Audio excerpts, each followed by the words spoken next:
Hello everybody, it's Jen. I'm so excited to be guest designing for the Scrapping for Less Flavor of the Month card kit. I'm going to talk a little bit about the collection number 1 here that I have, and then I'll tell you more about the celebration going on this month. So this is the Let's Party paper by Simple Stories. This is the paper that I have to work with this go around. And then I received this turquoise ink from the banana split component of the kit.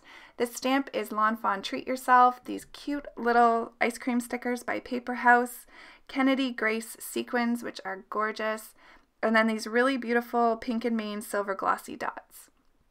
So as I color, I'm just going to tell you a little bit about why this month is so special. So it's the 1-year anniversary for the Flavor of the Month kit, which has gone from a mere 5 subscribers up to 350 subscriptions. So congratulations, it's so exciting for the card community, and I'm so excited to be supporting them. They are having a blog hop to celebrate their 1-year anniversary. So I'll leave the information to their blog down below so you can follow along and see what other people make.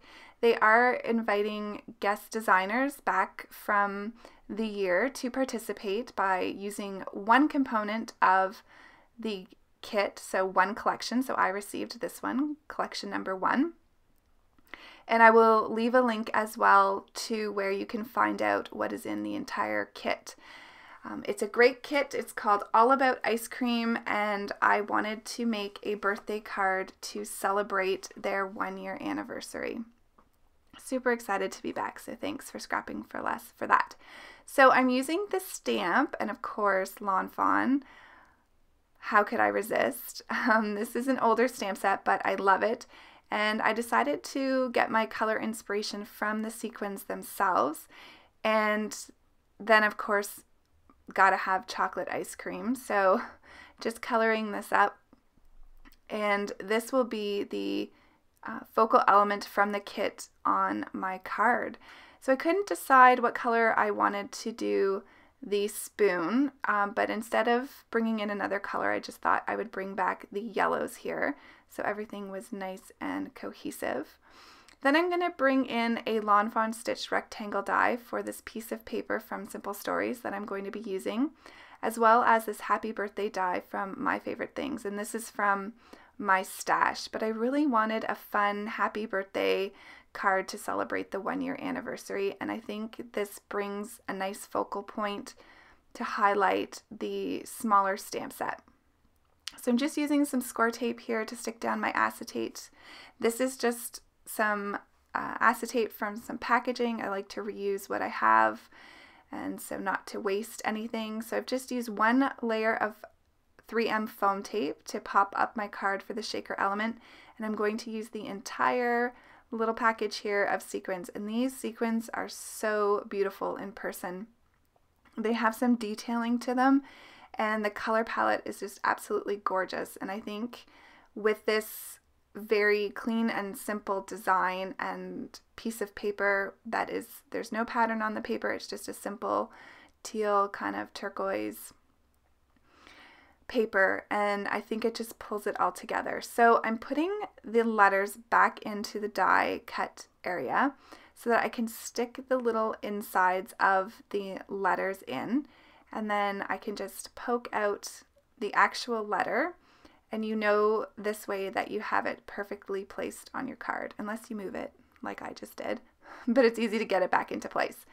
So I've put in all the insides of the letters, and now I'm just going to stamp Treat Yourself underneath that. So this is the sentiment that comes in the stamp set in collection number 1, and I'm using my VersaFine black onyx ink, and then I'm going to try to decide where I want to put the elements of my card, and I left this in so that you could see the different ways that you could actually put these on your card. So whichever you prefer is the way that you can go ahead and lay these down.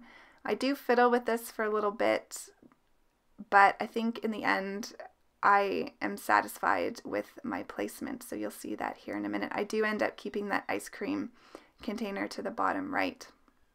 It was just kind of trying to decide where I wanted to put the lid, and it ends up going in the bottom left, but I do like that as well, but then I just felt it was a little unbalanced.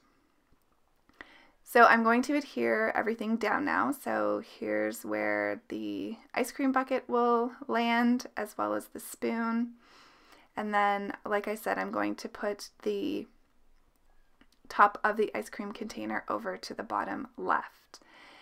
And then I've decided after that I was going to use some of those beautiful pink and mane embellishments that came in collection number 1, just to add some more glitz and glam to this card. So I'll bring those in momentarily.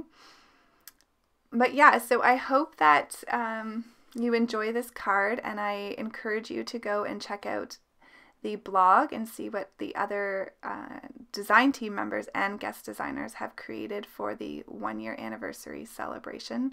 Who doesn't love ice cream? So it should be a lot of fun. And then to finish off the card, I thought, well, I have these stickers. This little one goes perfectly with the colors I chose, so I might as well stick it on there. I'm just trying to figure out if I want it on the left or right, but in the end, the left is where I felt there was the most kind of gap and where it would be suited best.